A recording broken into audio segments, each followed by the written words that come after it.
नमस्कार, मैं हूं गीतांजलि। खबरें दनादन में स्वागत है आपका। ये देखते हैं उत्तर प्रदेश और उत्तराखंड की खबरें फटाफट अंदाज में। कई राज्यों में विरोध के बीच आज देश भर के सिनेमाघरों में पद्मावत रिलीज होगी। फिल्म रिलीज को लेकर दिल्ली, गाजियाबाद, नोएडा और फरीदाबाद प्रशासन हाई अलर्ट पर। फिल्म रिलीज को लेकर देश भर के सिनेमाघरों में सुरक्षा बढ़ा दी गई। पिक्चर हॉल के बाहर सुरक्षा कर्मी लगाए गए। वहीं कई शहरों में धारा 144 लागू। रिलीज से पहले कई शहरों में पेड प्रीव्यू के जरिए लोगों ने मूवी देखी। फिल्म देखने के बाद सभी ने पद्मावत फिल्म की तारीफ की और कहा कि मूवी में सभी एक्टर्स ने अच्छा काम किया। पद्मावत फिल्म के बवाल, हिंसा और आगजनी को देखते हुए मल्टीप्लेक्स एसोसिएशन ऑफ इंडिया ने चारों राज्यों में फिल्म स्क्रीन नहीं करने का फैसला किया। राजस्थान, गुजरात, मध्य प्रदेश और गोवा में फिल्म नहीं दिखाने का निर्णय लिया गया। पद्मावत फिल्म रिलीज होने के चलते यूपी में हाई अलर्ट जारी। यूपी के सभी मॉल और सिनेमाघरों की सुरक्षा बढ़ाई गई। साथ ही उग्र प्रदर्शन के खिलाफ कड़ी कार्रवाई करने के निर्देश दिए गए। विरोध प्रदर्शन के चलते लखनऊ में सुरक्षा के पुख्ता इंतजाम किए गए। Saharaganj, Wave Fun, SRS, INOX, Cinepolis, Singapore mall की सुरक्षा बढ़ाई गई। लखनऊ के नोवेल्टी, शुभम, प्रतिभा जैसे सिनेमाघरों पर भारी संख्या में सुरक्षाकर्मी तैनात। फिल्म पद्मावत का देश भर में विरोध हो रहा है। विरोध के बावजूद बुधवार को मुजफ्फरनगर में पद्मावत का पहला शो दिखाया गया। संजय लीला भंसाली की फिल्म पद्मावत का फिरोजाबाद में जमकर विरोध हुआ। कई संगठनों ने शहर में विरोध जुलूस निकाला और डायरेक्टर संजय लीला भंसाली का पुतला फूंका। हाथरस में भी पद्मावत फिल्म के विरोध में राष्ट्रीय स्वाभिमान दल के कार्यकर्ताओं ने एक सिनेमा हॉल पर जमकर नारेबाजी की। प्रदर्शन कर रहे लोगों ने फिल्म दिखाने पर अंजाम भुगतने की चेतावनी दी। अलीगढ़ में फिल्म पद्मावत की रिलीजिंग से पहले अखिल भारतीय क्षत्रिय महासभा ने वाहन रैली निकालकर कलेक्ट्रेट परिसर पर विरोध जताया। आजमगढ़ में करणी सेना के सदस्यों ने फिल्म पद्मावत के विरोध में प्रदर्शन किया। प्रदर्शनकारियों ने फिल्म के डायरेक्टर संजय लीला भंसाली का पुतला फूंका। फैजाबाद में भी फिल्म पद्मावत का विरोध जारी है। रानी पद्मावती संघर्ष समिति ने शहर में विरोध मार्च निकालकर रिलीज नहीं करने की चेतावनी दी। फिल्म पद्मावत के रिलीज के विरोध में इटावा में गौरक्षा दल के कार्यकर्ताओं ने शहर की सड़कों पर जमकर बवाल किया। प्रदर्शनकारियों ने वाहनों में जमकर तोड़फोड़ की। पद्मावत फिल्म का विरोध लगातार जारी। हापुड़ में क्षत्रिय संगठनों ने गढ़ कोतवाली क्षेत्र में नेशनल हाईवे को पूरी तरह जैम कर दिया। फिल्म पद्मावत के विरोध में क्षत्रिय समाज और करणी सेना के लोगों ने मथुरा के भूतेश्वर रेलवे स्टेशन पर आगरा दिल्ली पैसेंजर ट्रेन को रोककर विरोध प्रदर्शन किया। शामली के भवन थाना क्षेत्र में राजपूत समाज के सैकड़ों लोगों ने हाईवे पर फिल्म पद्मावत के विरोध में प्रदर्शन किया। प्रदर्शन कर रहे लोगों ने दिल्ली सहारनपुर हाईवे पर जाम लगाकर विरोध जताया। फिल्म पद्मावत को लेकर हो रहे विरोध पर प्रदेश सरकार के मंत्री स्वामी प्रसाद मौर्य का कहना है कि फिल्म को देखे बगैर भावनाओं को आहत होने की बात कैसे कही जा सकती है। पहले फिल्म देखें फिर विरोध करें। आज केंद्रीय मंत्री नितिन गडकरी देवरिया आ रहे हैं। यहां वे 600 करोड़ की लागत से बनने वाले देवरिया बाईपास का शिलान्यास करेंगे। कार्यक्रम में उप मुख्यमंत्री केशव मौर्य और बीजेपी सांसद कलराज मिश्र मौजूद। प्रशासन ने कार्यक्रम की सारी तैयारियां पूरी कर ली। नितिन गडकरी आज गाजीपुर में भी कई परियोजनाओं का शिलान्यास करेंगे। समारोह में डिप्टी सीएम केशव प्रसाद मौर्य और रेल राज्य मंत्री मनोज सिन्हा मौजूद। नितिन गडकरी NH29 गाजीपुर मऊ 4 लेन और NH97 गाजीपुर चंदौली 4 लेन का शिलान्यास करने के साथ साथ वाराणसी हल्दिया जल परिवहन मार्ग के लिए बनने वाले जेटी पोर्ट का शिलान्यास करेंगे। इलाहाबाद हाईकोर्ट ने महिला शिक्षकों को बड़ी राहत दी। कोर्ट ने एक ही जिले में 5 साल तक नौकरी करने के नियम से महिला शिक्षकों को राहत दी। इसके बाद अब ये महिला शिक्षक तबादले इनके हो सकेंगे। हापुड़ के धौलाना इलाके में हसनपुर में बाइक लूटकर भाग रहे बदमाशों ने पुलिस से मुठभेड़ की। मुठभेड़ में बदमाश को गोली लगी। पुलिस ने घायल बदमाश को पकड़ा। मेरठ डबल मर्डर मामले में ईटीवी की खबर के बाद सीसीटीवी फुटेज के आधार पर पुलिस ने एक आरोपी को गिरफ्तार किया। साथ ही थाना परतापुर के इंस्पेक्टर रघुराज सिंह समेत 5 पुलिसकर्मियों को सस्पेंड कर दिया गया। नोएडा के थाना सेक्टर 49 के बरोला गांव के केसर गार्डन के पास कसना से नोएडा आ रही रोडवेज बस को कुछ अज्ञात बदमाशों ने तोड़फोड़ कर क्षतिग्रस्त किया और फरार हो गए। बस में बैठी 20 से ज्यादा सवारियों को चोटें आईं। ललितपुर में एक दारोगा और पुलिसकर्मी पर शराब के नशे में एक युवती से छेड़खानी करने का आरोप लगा है। मामले में आरोपी पुलिसकर्मी को हिरासत में ले लिया गया, वहीं दारोगा फरार। इलाहाबाद में इविंग क्रिश्चियन कॉलेज में आयोजित एक कार्यक्रम के दौरान इलाहाबाद विश्वविद्यालय के कुलपति प्रोफेसर रतन लाल हंगलू पर जानलेवा हमला हुआ। हमले में वीसी बाल बाल बचे। हमले का आरोपी एबीवीपी कार्यकर्ता बताया जा रहा है। इलाहाबाद केंद्रीय विश्वविद्यालय के कुलपति पर हुए हमले में आक्रोशित शिक्षक ने कमिश्नर डॉक्टर आशीष कुमार गोयल से मुलाकात कर आरोपी छात्रों के खिलाफ सख्त कार्रवाई की मांग की। वहीं वीसी पर हमले से आहत चीफ प्रॉक्टर प्रोफेसर राम सेवक दुबे ने चीफ प्रॉक्टर के पद से इस्तीफा दे दिया। वाराणसी में 10 जनवरी को रेव पार्टी पकड़कर पुलिस ने खुद अपनी पीठ थपथपा दी थी, लेकिन जांच रिपोर्ट में केस दर्ज करने से लेकर मेडिकल मुआयना करने तक एसओ भेलपुर ने बड़ी गड़बड़ी की। सीओ कैंट की जांच रिपोर्ट आने के बाद आईजी रेंज दीपक रतन ने एसएसपी को कार्रवाई का आदेश दिया।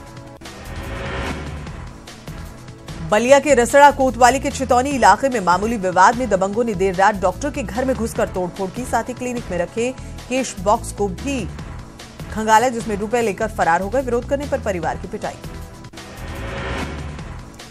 वाराणसी के लक्सा थाना क्षेत्र में पुलिस ने मुखबिरों से सूचना पर 14 लाख की पुरानी करेंसी बरामद की। पुलिस ने 3 लोगों को गिरफ्तार किया। बदायूं में रोड किनारे एक युवक का सर कुचला हुआ शव बरामद हुआ। परिजनों ने युवक के दोस्तों पर हत्या का आरोप लगाया। पुलिस ने मुकदमा दर्ज कर जांच शुरू कर दी।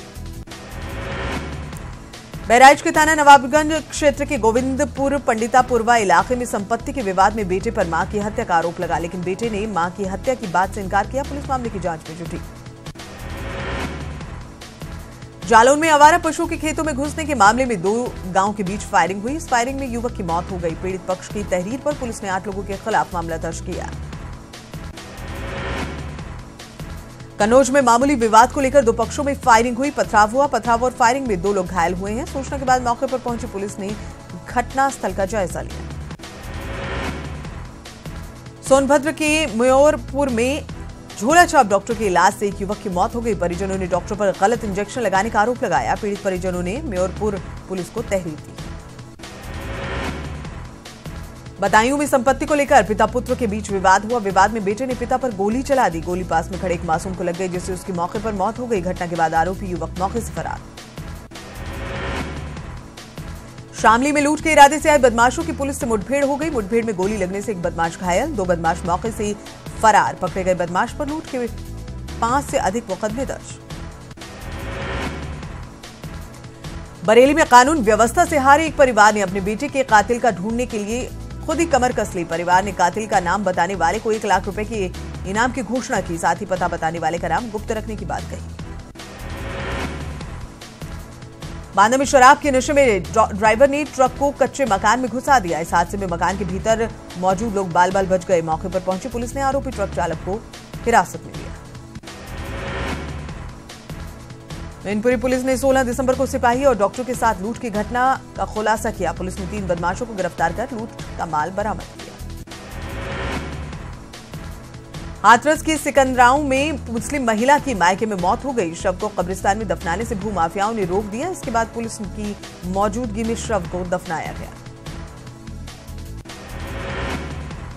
अपराधियों की धरपकड़ को लेकर अंबेडकर नगर में लगातार ट्रैकिंग अभियान चलाया जा रहा है। ट्रैकिंग अभियान के दौरान जिले के 9 थाना क्षेत्रों से 15 वारंटियों को पुलिस ने गिरफ्तार किया। पकड़े गए सभी वारंटी लंबे समय से फरार चल रहे थे। पीलीभीत के गजरौला थाना क्षेत्र में एक पिकअप ने बाइक सवार को टक्कर मार दी। इस हादसे में बाइक सवार एक व्यक्ति की मौत हो गई, दूसरा गंभीर रूप से घायल। संत कबीर नगर में मामूली विवाद में होमगार्ड जवानों ने बिजली विभाग में संविदा पर तैनात लाइनमैन की लाठियों से पिटाई कर दी। घायल लाइनमैन को जिला अस्पताल में भर्ती कराया गया। हरदोई में एक तेज रफ्तार रोडवेज बस ने बाइक सवार 2 लोगों को कुचल दिया। हादसे में महिला की मौत हो गई, जबकि एक युवक गंभीर रूप से घायल। बुलंदशहर में बेखौफ बदमाशों ने रंगदारी मांगने की शिकायत करने वाले ठेकेदार की गोली मारकर हत्या कर दी। वारदात की सूचना के बाद मौके पर भारी पुलिस बल और फॉरेंसिक टीम के साथ एसएसपी मौजूद। मथुरा में पशु खरीदने जा रहे किसान से स्कूटी सवार 2 बदमाशों ने दिन दहाड़े 1.5 लाख रुपए की लूट की। लूट की वारदात को अंजाम देने के बाद बदमाश मौके से फरार। पुलिस बदमाशों की तलाश में जुटी। बिजनौर के नेहटोर थाना क्षेत्र में एक युवती के साथ सामूहिक दुष्कर्म का मामला सामने आया। पुलिस ने 3 आरोपियों के खिलाफ मामला दर्ज किया। पुलिस आरोपियों की गिरफ्तारी के लिए दबिश दे रही है। महोबा जिला अस्पताल के प्रभारी सीएमएस पर हुए जानलेवा हमले के बाद नाराज डॉक्टर्स ने जिला चिकित्सा अधिकारी ओपीडी सेवाएं बंद कर दी। मुख्य चिकित्सा अधिकारी डॉक्टर्स को खौफ के साए में बताते हुए सभी को पुलिस सुरक्षा के साथ साथ शस्त्र लाइसेंस दिए जाने की मांग कर रहे हैं। इंडियन आर्मी ने रामपुर की जौहर यूनिवर्सिटी को एक टैंक प्रदान किया। इस मौके पर उत्तरी कमांड के जनरल ऑफिसर इस command Harish in command Thakral जाहिर यूनिवर्सिटी कैंपस पहुंचे और वहां स्थापित किए गए टैंक का लोकार्पण किया।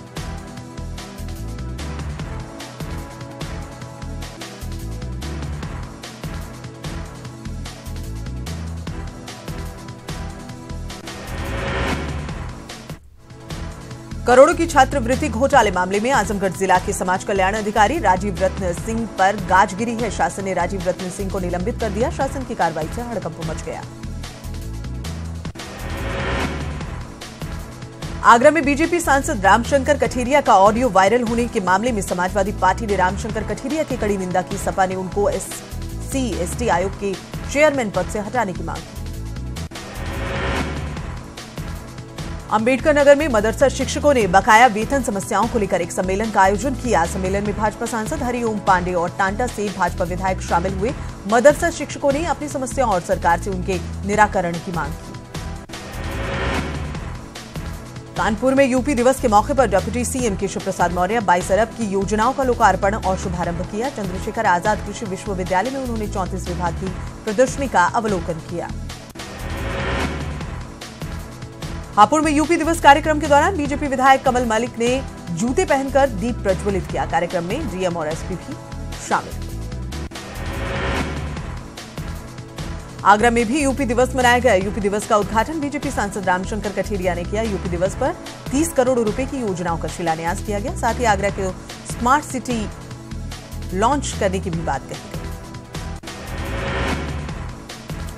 रेल एवं संचार राज्य मंत्री मनोज सिन्हा गाजीपुर के राइफल क्लब में आयोजित यूपी दिवस समारोह में शिरकत की। इस मौके पर मनोज सिन्हा ने कहा कि यूपी के विकास के लिए जनता की सहभागिता बेहद महत्वपूर्ण। आजमगढ़ के राहुल प्रेक्षागृह में यूपी दिवस मनाया गया। यूपी दिवस में जिलाधिकारी और भाजपा सांसद नीलम सोनकर ने शिरकत की। प्रदेश सरकार के राज्य मंत्री और जिले के प्रभारी मंत्री अतुल गर्ग ने एटा में 26 करोड़ से ज्यादा रुपए की योजनाओं का शुभारंभ किया। इस दौरान अतुल गर्ग ने कहा कि प्रदेश सरकार सूबे के विकास के लिए प्रतिबद्ध है।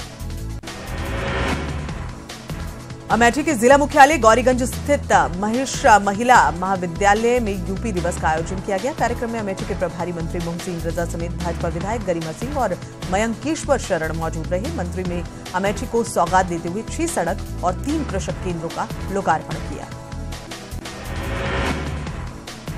सीतापुर में डीएम ऑफिस के बाहर एक महिला फरियादी से अभद्रता की घटना को प्रभारी मंत्री रीता बहुगुणा जोशी ने बेहद गंभीरता से लिया। यूपी दिवस के कार्यक्रम में शामिल होने आई रीता बहुगुणा जोशी ने मामले की दोषियों के खिलाफ कार्रवाई करने की बात कही।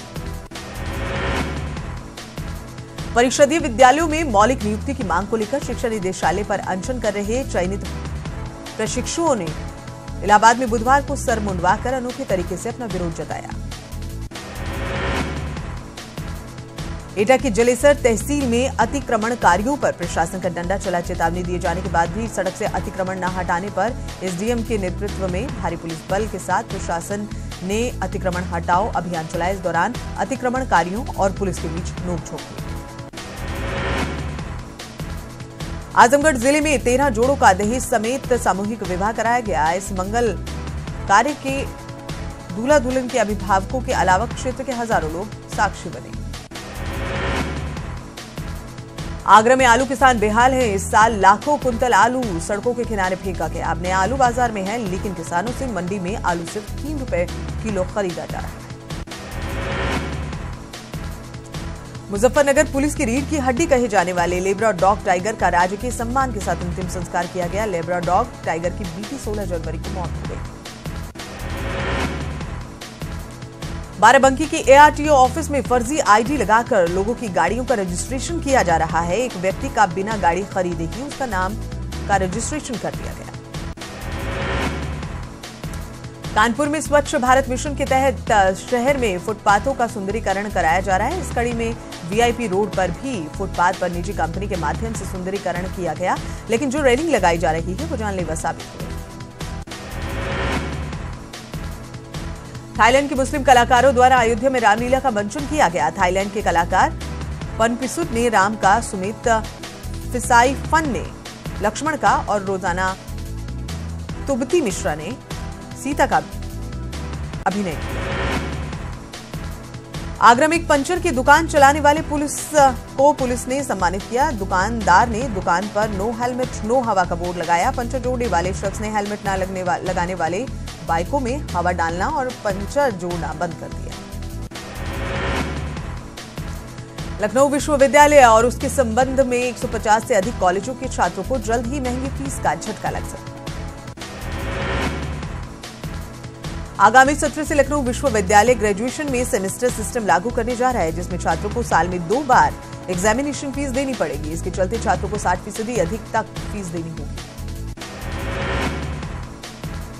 बुधवार को लखनऊ महोत्सव का आगाज हुआ। अवध शिल्पग्राम में पहली बार आयोजित होने वाले लखनऊ महोत्सव में 250 से ज्यादा शिल्पकारों ने स्टॉल लगाए। बुधवार को त्रिवेंद्र कैबिनेट में 5 प्रस्तावों पर मोहर लगी। कैबिनेट में फैसला हुआ कि मंत्री अब अपने विभागों की उपलब्धियों की समीक्षा करेंगे। वहीं सभी जिलों के डीएम हर सोमवार को जनसुनवाई करेंगे। त्रिवेंद्र कैबिनेट से व्यापारियों के लिए अच्छी खबर। अब जीएसटी के तहत व्यापारियों को 3 महीने तक विलंब शुल्क में छूट दी जाएगी। आज राष्ट्रीय मतदाता दिवस है। इस मौके पर आज राजभवन में आयोजित कार्यक्रम में राज्यपाल डॉक्टर के पॉल मिलेनियम वोटर्स को सम्मानित करेंगे। मिलेनियम वोटर्स का मतलब उन युवा मतदाताओं से है जिनका जन्म 1 जनवरी 2000 को हुआ और वो ठीक 1 जनवरी 2018 को 18 वर्ष के हो जाएंगे। राज्यपाल ऐसे युवा मतदाताओं को फोटो पहचान पत्र बांटेंगे और बैच लगाकर मिलेनियम वोटर के रूप में सम्मानित करेंगे। हरिद्वार में 2022 में होने वाले महाकुंभ की तैयारियों को लेकर सीएम त्रिवेंद्र सिंह रावत ने अधिकारियों को तैयारियों को दुरुस्त करने के निर्देश दिए। सीएम त्रिवेंद्र का कहना है कि कुंभ के लिए हर बार लोगो बनाया जाता है और इस बार लोगो बनाने के लिए आम जनता के साथ छात्रों से राय मांगी गई। जिस व्यक्ति का भी लोगो कुंभ के लिए चयनित होगा, सरकार उसे 1 लाख रुपए की राशि देगी। देश में 3 तलाक के मुद्दे पर मुस्लिम महिलाओं की लड़ाई लड़ने वाली सायरा बानो ने पति रिजवान को सरेआम कोर्ट परिसर में थप्पड़ जड़ दिया। दोनों कोर्ट से बाहर निकल रहे थे, तभी दोनों में विवाद हुआ। इसके बाद सायरा बानो ने वकील के चैम्बर में ही पति रिजवान को थप्पड़ जड़ दिया। डीएलडी का स्टडी सेंटर पिथौरागढ़ मुख्यालय से दूर बनाए जाने का विरोध है। डीएलडी की महिला प्रशिक्षुओं ने मोर्चा खोल दिया। आक्रोशित महिलाओं ने विरोध प्रदर्शन किया। राष्ट्रीय बालिका दिवस के मौके पर मुख्यमंत्री त्रिवेंद्र सिंह रावत ने प्रदेश की बालिकाओं के लिए वैष्णवी योजना का शुभारंभ किया। देहरादून में बीजेपी प्रदेश कार्यालय में आजीवन सहयोग निधि की महत्वपूर्ण बैठक हुई। इस बैठक में अध्यक्षता भाजपा प्रदेश अध्यक्ष अजय भट्ट ने की।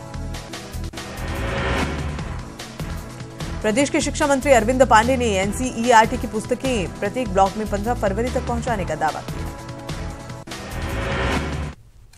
ब्रेक के बाद स्वागत है आपका। दिल्ली में 2 दिन तक भारत आसियान मैत्री रजत जयंती शिखर सम्मेलन आज से शुरू हो रहा है। इस सम्मेलन में शिरकत करने के लिए 10 देशों के प्रमुख भारत पहुंचे। आसियान शिखर सम्मेलन में भाग लेने आई म्यांमार की स्टेट काउंसलर आंग सान सू ची और वियतनाम के पीएम गुएन शून फुक ने पीएम मोदी से मुलाकात की। इसके अलावा पीएम मोदी और प्रदेश के प्रमुखों से भी मुलाकात की। विदेश मंत्री सुषमा स्वराज ने भारत आसियान मैत्री पार्क के उद्घाटन समारोह में शिरकत की। इस दौरान उन्होंने पौधे लगाए। इस मौके पर आसियान देशों के नेता और अधिकारी मौजूद रहे। राष्ट्रपति रामनाथ कोविंद आज राष्ट्र के नाम संबोधन करेंगे। गणतंत्र दिवस की पूर्व संध्या पर राष्ट्रपति देश को संबोधित करेंगे, जिसका सीधा प्रसारण आज शाम 7 बजे किया जाएगा। गणतंत्र दिवस को लेकर देश भर में सुरक्षा बढ़ाई गई। दिल्ली में चप्पे चप्पे पर पुलिस तैनात और लोगों की जांच की जा रही है। गणतंत्र दिवस पर सुरक्षा को लेकर 26 और 29 जनवरी को कई मेट्रो स्टेशन की एंट्री और एग्जिट गेट बंद रहेंगे। इसके साथ ही आज सुबह 6 बजे से 26 जनवरी के दोपहर 2 बजे तक मेट्रो पार्किंग बंद। दावोस में प्रधानमंत्री नरेंद्र मोदी के भाषण की चीन ने तारीफ की। चीन के विदेश मंत्रालय के प्रवक्ता हुआ चुनियिंग ने कहा कि मैंने देखा है कि पीएम मोदी के संरक्षणवाद के खिलाफ बोला है, जिससे पता चलता है कि ग्लोबलाइजेशन समय का रुख है और ये सभी देशों के हितों को पूरा करता है। अमेरिका ने पाकिस्तान अफगानिस्तान बॉर्डर पर आतंकी ठिकानों पर ड्रोन से हमला किया, जिसमें हक्कानी नेटवर्क के टॉप कमांडर एहसान कावेरी समेत 3 आतंकी मारे गए। और इसी के साथ इस बुलेटिन में इतना ही। यूपी की खबरों को विस्तार से जानने के लिए news18up.com, जबकि उत्तराखंड की खबरों को विस्तार से जानने के लिए news18uk.com लॉगिन करना ना भूलें। मुझे दीजिए इजाजत। नमस्कार।